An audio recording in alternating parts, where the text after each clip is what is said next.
Hey folks, Norb here.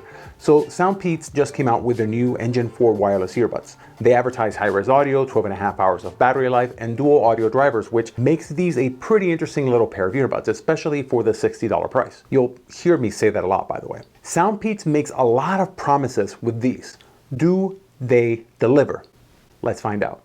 But before that, a quick note. Yes, these were sent to me in exchange for a review, but the company had no input into the conclusions of the video. So right off the bat, I love the way the case and the earbuds look and feel. The case is light, it's easy in the pocket, and it has a really solid hinge. Just listen to that.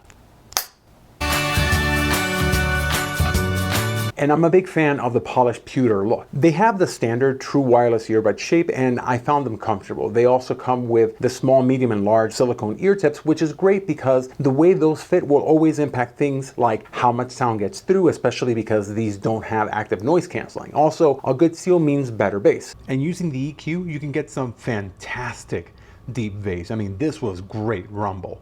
I do wish they'd also come with a small wing or something to secure them better in the ear. I'm always afraid they're gonna fall out, even though these never did. So for looks, build, and comfort, I give these a 4 out of 5. I like them, I like how they feel, which is great because these have the kind of sound that I found enjoyable to listen to for a long time, especially with the EQ that comes as part of the app. For example, I was just listening to Sigur Ros's new album, Alta, and because it has a really atmospheric sound, it's the kind of album that you could really change up with the in-app equalizer. Now that's something that you don't really see much at this price point. The equalizer comes in 3 parts. You have your standard presets, so you can just pick one depending on what you're listening to. You then have your custom equalizer, so you can shape the sound however you want. And then there's the adaptive EQ. In theory, the adaptive EQ is supposed to get these to sound as good as possible for your ears specifically. Remember that we don't all hear things the same way, so this personalizes the sound.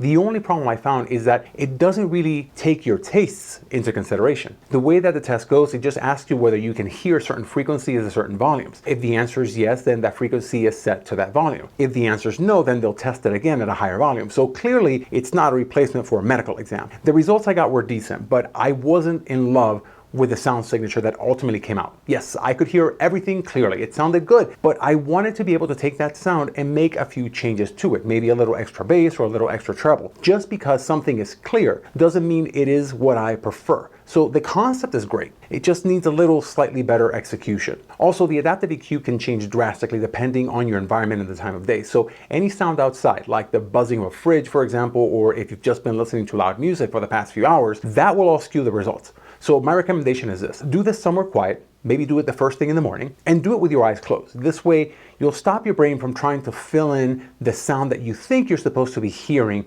at a particular time. And I say this all because I've done this test a few times, and the results are sometimes drastically different from one time to the next. Some of the results may even make it feel like the volume is lower, which is fine for me because I tend to listen to things super quietly, and I feel these run a little loud. That said, if you like loud earbuds, then you're going to love these. In the app, you can also control game mode, disable the touch controls, and turn on dual device connection. So you can connect it to your computer and your phone, for example. If I had it connected to both my computer and my phone, and the computer started playing music, then the only thing that would come through the phone would be phone calls, even if I stopped the music from my computer. Overall, though, I really like the app, but there were some problems. First, the design of the custom equalizer. It's hard to read with the waveform and the frequencies on top and the adjusters at the bottom. This needs to be redesigned. The second is the language. It's clear that a native English speaker didn't write this. It's understandable, but it's not great. Now, I would ask that SoundPEATS hire a good UX writer to just go through the application and clean up the text and maybe make that change to the custom EQ. So my score for the overall user experience here is 3.5 out of 5. It was flawed, yes, but what you're getting here is stellar for this price. I will add that I really wish SoundPEATS included a QR code for the app in their documentation. But app aside, the control scheme on these is decent. Their touch control, which I don't love. I much prefer buttons. At this price, I won't complain too much, but I still wasn't in love with this. Score, 3 out of 5. Oh, and back to the EQ settings real quick. In case you're wondering, I really like that Sigur Rós album using the bass boost setting. I normally don't use bass boost when it comes to most headphones because that just makes them sound muddy, but that was not the case here. And that's largely due to the dual driver setup, which brings me to my next point. One of the big selling points for the Engine 4 is the dual driver setup. Each earbud has two drivers, a 10mm dynamic driver for bass and low mids, and a 6mm driver for everything above that. They're described as coaxial dynamic drivers. Coaxial just means that they share an axial, meaning that the drivers are stacked one on top of the other rather than being next to each other. Here's why that matters. First, just to lay some groundwork, we've all seen dynamic drivers. It's what people think of when they think of speakers. They look like weird plates that wobble and then good sounds come out. When the speakers wobble, they displace air in a certain way and create different notes. When you have a single dynamic driver, you have this little speaker wobbling in a bunch of different ways so you get all the notes and sound that you hear during music. The bass, the voices, the hi-hats, everything. That's a lot of wobbling. Those sounds can get mixed up. That's why sometimes speakers sound muddy, especially cheaper ones. What SoundPEATS did is basically separate the bass from the mids and higher pitched sounds, which prevents that muddiness by physically separating them. And the result is a really nice, clear, rich sound at a really nice low price. But this is just one part of the sound equation. The other one is the codecs, and this means we need to talk a little bit about battery. As for codecs, these handle SBC, AAC, and LDAC. And if you don't know what LDAC is, it's arguably the best codec out right now. I have a whole video about this, which I'll drop in the description below. And these, by the way, use Bluetooth 5.3, which means potentially lower energy usage, as well as a more reliable and faster connection. Now, SoundPEATS claims up to 12.5 hours of battery life with these, and then 2.5 charges in the case for a total of 43 hours. But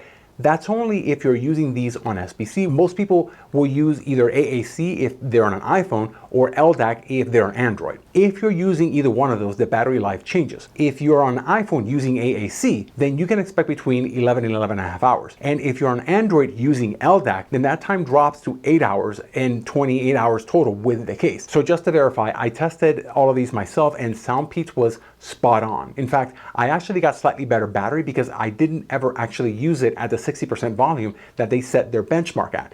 I tested it at around 30%, which is plenty high for most people, and I got about 9 hours using LDAC. And SoundPEATS does a good job at making this information public. It's right there on their sales page. So for battery, I'm giving these a 5 out of 5. So now what does this all mean for sound? I've already talked a lot about sound, so I won't go over those areas again, but here were my impressions. I have a test list that I'll link below. The first couple of songs on that list, Billie Eilish's Bad Guy and Steely Dan's Jack of Speed, tell me a lot about a pair of headphones and how they'll react to different kinds of pop music. The Engine 4 did extremely well with both of those with the standard EQ setting. Hey folks, Post-Edit Norb.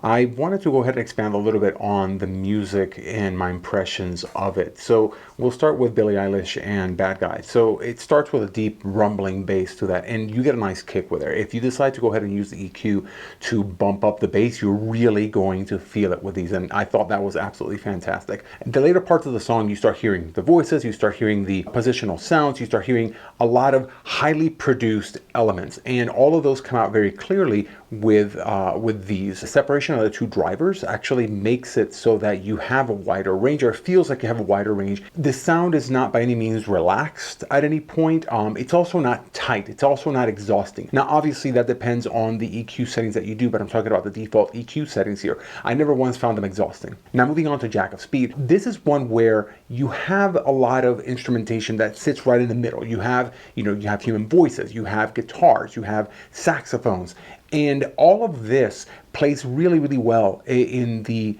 Engine 4. None of this at any point was muddy. It all sounded clear. I was able to kind of spot where the instruments were, so the imaging was actually surprisingly good for earbuds of this price category. So at this price, you really are getting something very, very nice here. And again, I never found it exhausting in the mids, in the high mids. I never once found it to be grating by any means. And in fact, I found them nice and clear for everything from music to audiobooks. It was just, these are really great, just overall sounding earbuds for that. And then finally, of course, classical music. Classical music is really kind of my bag. That's kind of where I spend most of my time when I'm listening to music for my own pleasure. For this kind of thing, I like to listen to the Concerto in E minor by Mendelssohn, the third movement specifically. And that one, it has a high flying violin. It just has this brilliant violin all the way throughout. I mean, it's a show off piece. And these handled it fantastically well. Just nice, resonant, they're $60 earbuds, but they sound like they're more expensive than that. And that I really enjoyed. And that brings me to my next point. games and movies. I touched on the game mode before. What it does is that it ensures a 70-second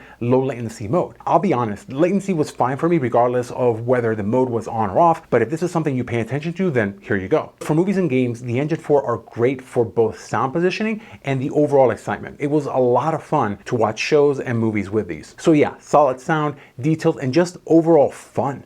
And for the price, these are unbeatable. So yeah, 5 out of 5, I love them. And if you're making phone calls, the microphone is clear, but people kept telling me that I sounded like I was talking in an empty room. This is a test of the microphone of the SoundPEATS Engine 4. Testing, 1, 2, 3. This is a test of the microphone. Yeah. Don't use them during windy days. Apparently they're not very good for that. For this price, that's par for the course. That's what I expect. Unfortunately, my expectations are really low, so I'm gonna give that one a 2 out of 5. Hey folks, post-edit Norb here. I didn't feel my previous conclusion was useful to you, so I decided to go ahead and re-record. For the price, you'd be hard-pressed to find anything better. I really like them. I love their sound. They're comfortable enough, even if they're not innovating anything there. They're IPX4, so they're good for the gym. And overall, I think that you're getting a good product for the price. When it comes to sound alone, you're going to have a hard time finding something better than the Engine 4 for the price, which I've said a lot during the course of this video. But the software has got to be addressed. The UX issues on the app, it's annoying enough that it makes the overall experience unnecessarily cumbersome. And dual connectivity is a little wonky for me, so I just avoid it. But still, I really like them. So, who are these for? I recommend them for anyone who doesn't need active noise canceling or a lot of special features, but wants really great sound for a reasonable price. And if you want to save, use the link and code below. Now, what about alternatives? If you're looking for a cheaper option, I recommend the JLab Go Air Pop, which sound okay, but not as good. Then again, at $20, they're also 1/3 the price, and I felt they were fantastic for a value. If you want something that sounds better, check out the Status Between Pro, which has 3 drivers, including 2 armature drivers. These are $149, so more than twice the price of the Engine 4, and they lack an app, which is why I think the Engine 4 are actually the better value. I'll drop my review on both of those right now. They're right here. Click on those if you want to go ahead and follow up with this. If you like this video, please remember to like and subscribe. And with that, thanks for watching.